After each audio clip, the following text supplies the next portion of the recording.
Movie के starting में हम एक लड़की को देखते हैं जिसका नाम मे है, जिसे लगता था कि ये अब बड़ी हो चुकी है और ये पढ़ाई में भी बहुत अच्छी होती है, इसलिए हमेशा इसके टेस्ट में फुल मार्क्स आते थे। और इसकी 3 फ्रेंड भी थी जिनका नाम मरियम, प्रिया और एबी है। फिर स्कूल खत्म होने के बाद जब वो घर लौटते हैं तो मे की दोस्त उसे सुपरमार्केट के पास रोक देती है, क्योंकि उन्हें सुपरमार्केट में काम करने वाला डेवन नाम का लड़का बहुत पसंद था, लेकिन मे को उसमें कोई इंटरेस्ट नहीं था। और वो अपने दोस्तों से कहती है कि असली हीरो ऐसे नहीं होते, असली हीरो तो फोर्ट टाउन है, जिसमें 5 बच्चों का ग्रुप होता है। ये अलग अलग शहर में जाकर परफॉर्म करते थे। और मे और उसकी दोस्त फोर्ट टाउन की बहुत बड़ी फैन थी, लेकिन मे की दोस्त उसे कहती है फोर्ट टाउन की टिकट बहुत महंगी आती है, इसलिए हम वहाँ नहीं जा सकते हैं। जिसके बाद मे वहाँ से घर जाने लगती है, लेकिन तभी उसकी दोस्त उसे रोक लेती है और कहती है आज हम कैरियोके जा रहे हैं तो तुम भी हमारे साथ चलो। लेकिन मे उन्हें मना कर देती है क्योंकि आज उसे घर की सफाई करनी थी। तो मरियम उसे 1999 के फोर्ट टाउन के सारे गाने देती है, जिसे मे बहुत खुश होती है। फिर मे अपने घर चली जाती है। मे जब अपने घर की मंदिर में पहुंचती है तो वहाँ के लोगों से बातें करती है। फिर वो अपनी मॉम से मिलती है। उसकी मॉम उसकी बहुत फिक्र करती थी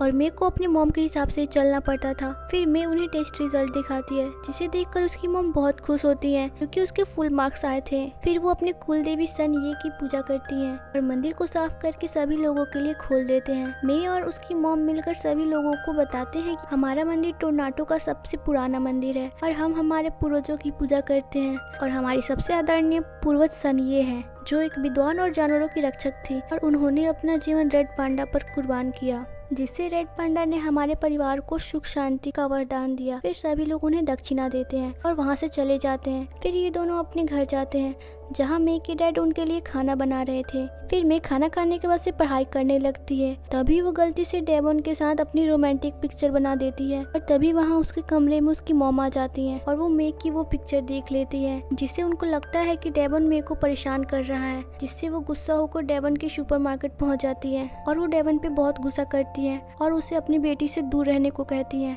और साथ में उसे मे की बनाई पिक्चर भी दिखाती है। इससे वहाँ के बच्चे मे का मजाक उड़ाने लगते हैं, जिससे मे काफी परेशान हो जाती है। लेकिन मे अपनी मॉम को सच नहीं बता पाती कि वो जैसा सोच रही है वैसा नहीं है। फिर मे घर जाकर डिसाइड करती है कि आज जो हुआ वैसा फिर कभी नहीं होगा और मे सो जाती है। लेकिन उसे रेड पांडा के बहुत बुरे सपने आते हैं। सुबह जब वो उठती है तो वो देखती है कि वो एक बहुत बड़े रेड पांडा में बदल गई है। ये देखकर वो बहुत परेशान हो जाती है और चिल्लाने लगती है। वो खुद को छुपाने के लिए बाथरूम में बंद कर लेती है। तभी उसकी मॉम उससे पूछती है कि तुम्हें क्या हुआ है, तो मे उन्हें कुछ नहीं बताती, जिससे उसकी मॉम को लगता है कि मे की पीरियड शुरू हो गए हैं। फिर मे अपने रूम में जाती है। उसे लगता है कि ये एक बुरा सपना है और वो वापस से जाकर सो जाती है, लेकिन उससे कुछ नहीं होता। जिसके बाद मे खुद को रिलैक्स करती है तो वो नॉर्मल हो जाती है, जिससे वो समझ जाती है कि जब वो रिलैक्स होती है तो वो नॉर्मल हो जाती है। लेकिन उसके बाद उसके बाल रेड कलर के हो गए थे और वो डिसाइड करती है कि वो शांत रहेगी ताकि वो फिर से पांडा ना बन जाए। फिर मे अपने स्कूल जाती है तो सर पर कैप लगा लेती है ताकि उसकी मॉम को कुछ पता ना चले और उसकी मॉम को लगता है कि उसके पीरियड शुरू हो गए हैं, इसीलिए मे ऐसे बिहेव कर रही है। तो मे उनसे कहती है कि आप चिंता मत करिए, मैं बिल्कुल ठीक हूँ। फिर वो अपने स्कूल में जाती है तो वो देखती है कि टाइलर उसे परेशान करने के लिए उसकी पिक्चर पूरे स्कूल में लगा रहा है, जिसे देखकर मे को बहुत गुस्सा आता है और तभी उसकी पूंछ निकल जाती है। फिर वो अपने गुस्से को कंट्रोल करती है और क्लास में आकर बैठ जाती है। मे की मॉम उसका ख्याल रखने के लिए छिपकर उस पर नजर रख रही थी, लेकिन मे की फ्रेंड उसे बता देती है कि तुम्हारी मॉम तुम पर नजर रख रही है, जिससे मे काफी परेशान हो जाती है क्योंकि उसे पता था कि उसकी मॉम यहाँ कोई ना कोई सीन करेगी। तभी वहाँ बाहर गार्ड आ जाता है। वो उन्हें वहाँ से जाने को कहता है, लेकिन मे की मॉम वहाँ से नहीं जाती और मे की मॉम और गार्ड में लड़ाई हो जाती है और सभी बच्चे उन्हें देखने लगते हैं, जिससे मे घबराहट में रेड पांडा बन जाती है और उसकी मॉम ये देख लेती है। लेकिन मे वहाँ से भागने लगती है तो उसकी मॉम उसके पीछे जाती है। मे वहाँ से भागकर अपने घर आ जाती है और अपने कमरे में बैठकर रोने लगती है। तभी उसकी मॉम और डैड वहाँ आ जाते हैं और उसके डैड कहते हैं कि हमें मे को अब सब बता देना चाहिए। फिर वो मे को अपने टेम्पल में ले जाते हैं और मे को बताते हैं कि हमारे पूर्वज सन ये रेड पांडा को बहुत पसंद करती थी, इसीलिए उन्होंने खुद एक रेड पांडा बनने की मन्नत मांगी। फिर वो उससे पुराना इतिहास बताती है कि सन ये जिस गाँव में रहती थी वहाँ दुश्मनों ने हमला कर दिया था, इसलिए सभी मर्द जंग करने निकल गए थे और सन ये के ऊपर खुद की और अपने बच्चों को संभालने की जिम्मेवारी थी।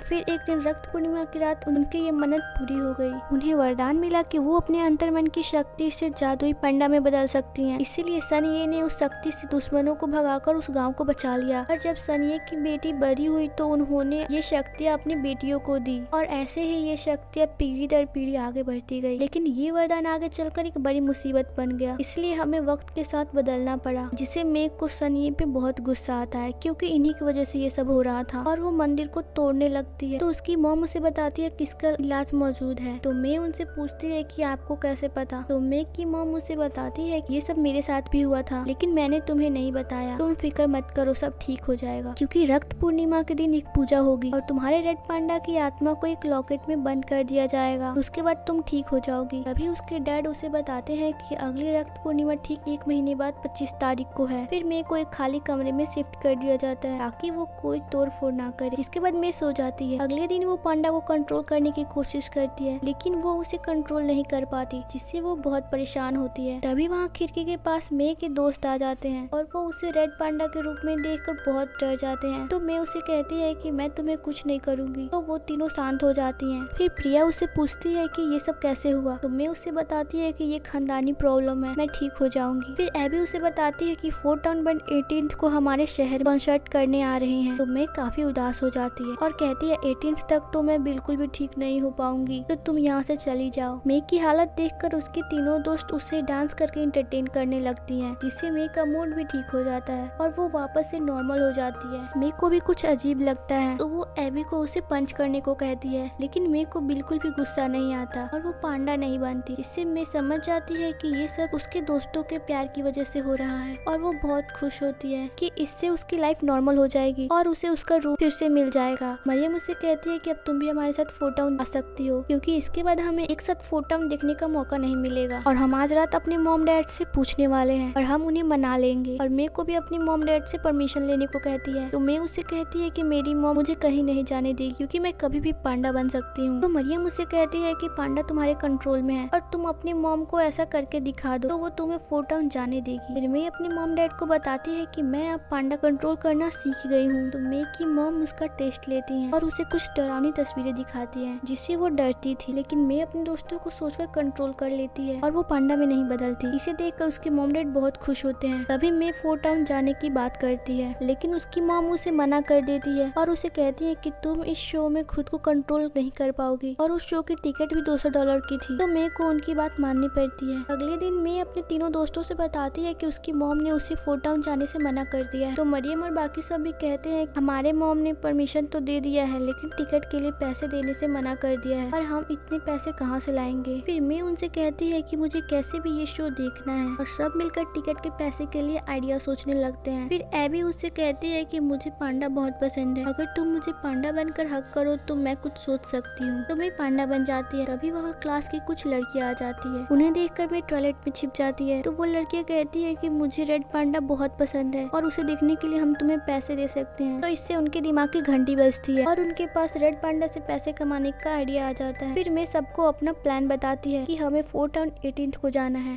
और इसके लिए हमें 4 टिकट के लिए $800 चाहिए। फिर वो स्कूल के बच्चों को पांडा के साथ सेल्फी टॉय और टी-शर्ट बेचकर पैसे कमाने लगते हैं और देखते ही देखते वो $600 कमा लेते हैं और साथ ही वो बहुत मस्ती करते हैं। लेकिन अभी भी इन्हें $200 जमा करने थे और इसके लिए सिर्फ 1 दिन ही रह गया था, जिससे मैं काफी परेशान होती है। तभी वहाँ टाइलर आ जाता है और वो मेरे से कहता है कि अगर तुम कल मेरी बर्थडे पार्टी में पांडा बनकर आओगी तो मैं इसके लिए तुम्हें $200 दूंगा। तो मैं बर्थडे में जाने के लिए मान जाती है। अगले दिन मैं घर से बहाना करके बर्थडे पार्टी में जाने लगती है। तभी उसके घर में उसकी नानी और उसकी मौसी आ जाती हैं और मैं उनके साथ घर में फंस जाती है। इधर टाइलर और उसके सभी दोस्त मैं का इंतजार कर रहे थे। इसी तरह मैं नींद आने का बहाना करके अपने रूम में आ जाती है और वो खिड़की से निकलकर टाइलर के बर्थडे पार्टी में पहुंच जाती है और वहाँ सभी बच्चों के साथ बहुत मस्ती करती है। इधर मैं की मॉम उससे देखने के लिए उसके कमरे में आती है और उनकी नजर उसके बेड के नीचे छुपाए सामान पर पड़ती है। उनको वहाँ टाइलर के बर्थडे का पैम्पलेट भी मिलता है। वो मैं को उठाती है तो वो देखती है कि वो वहाँ से गायब है। मैं और उसके दोस्त बहुत खुश थे कि उन्होंने 4 टाउन शो के पैसे इकट्ठा कर लिए। फिर मरियम मुझसे कहती है कि क्या तुम इस पांडा को हमेशा के लिए अपने साथ नहीं रख सकती। तो मैं उसे कहती है कि मैं इसके साथ पूरी जिंदगी नहीं रह सकती। तभी वो रेडियो में सुनती है कि 4 टाउन 25 तारीख को रक्त पूर्णिमा के दिन अपना कॉन्सर्ट करने वाले हैं। ये सुनते ही मेरे को बहुत गुस्सा आता है क्योंकि उसी दिन उसके घर पर वो पूजा थी और वो चाहकर भी उस कॉन्सर्ट में नहीं जा सकती थी। इसकी सारी मेहनत बर्बाद हो गई थी। तभी टाइलर मेग को आवाज देता है कि वो वहाँ क्या कर रही है, आकर उन्हें एंटरटेन करे, नहीं तो वो उन्हें पैसे नहीं देगा। टाइलर ने उसके गुस्से को और बढ़ा दिया और मेग टाइलर के ऊपर हमला कर देती है और उसे मारने लगती है।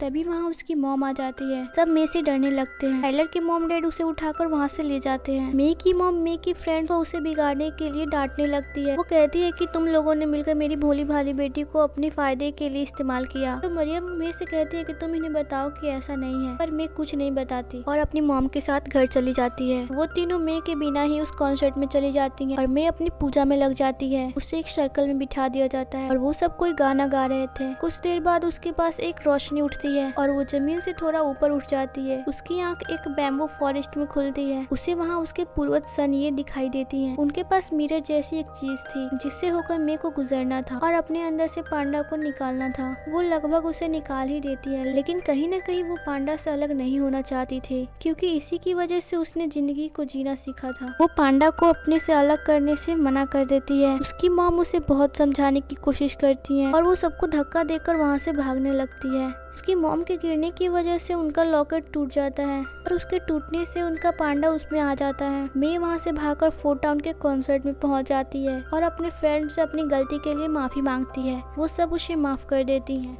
और वो सब उस कॉन्सर्ट में मजे करने लगते हैं। मे की मॉम एक बहुत बड़ी पांडा बन चुकी थी। वो मे के पीछे उस कॉन्सर्ट में आ जाती हैं। सब उन्हें देखकर भागने लगते हैं। उसके डैड और नानी भी वहाँ आ जाते हैं। तभी वो मे को अपने हाथों में उठा लेती हैं और उसे कहती है कि तुम्हारी हिम्मत कैसे हुई मुझे मना करने की। मे पांडा बनकर उसके हाथों में काटकर खुद को छुड़ा लेती है। मे के डैड उसके चारों ओर सर्कल बनाने लगते हैं। तब तक मे अपनी मॉम को उलझाकर उस सर्कल में रखने की कोशिश करती है। सब गाना गाने लगते हैं और मे गुस्से में अपनी मॉम को एक टक्कर मार देती है जिसकी वजह से वो सर्कल में बाहर गिरकर बेहोश हो जाती है। अब उसे जल्दी से खींचकर सर्कल में लाना था क्योंकि रक्त पूर्णिमा बहुत जल्द खत्म होने वाली है। मैं उन्हें खींचकर सर्कल में अंदर लाने की कोशिश करती है पर वो बहुत भारी थी। उसकी नानी और उसकी बाकी की बहनें भी अपने अंदर के पांडा को बाहर ले आते हैं और सब उसे खींचकर वापस से सर्कल में लाते हैं। बाकी सब मिलकर वो गाना गाते हैं। बहुत जल्द मैं फिर से उस बैम्बू फॉरेस्ट में पहुंच जाती है। उसकी मॉम और उसकी नानी सब वहीं थे। उसकी मॉम मे को सॉरी कहती है क्योंकि वो उसे कुछ ज्यादा ही कंट्रोल करने की कोशिश करती रही पर अब से वो ऐसा नहीं करेगी। उसे जो पसंद हो वो वैसा ही करे। सब वापस से उस मिरर से पार होकर अपने पांडा से छुटकारा पा लेते हैं पर मे अपने पांडा को अपने साथ रखने का डिसाइड करती है और अब उसकी मॉम को भी इससे कोई प्रॉब्लम नहीं थी। आगे हम देखते हैं कि मे टेम्पल में सबका वेलकम करती है लेकिन इस बार वो एक पांडा के रूप में थी और उसके टेम्पल में लोग ज्यादा संख्या में आने लगे और ये मूवी यही खत्म हो जाती है।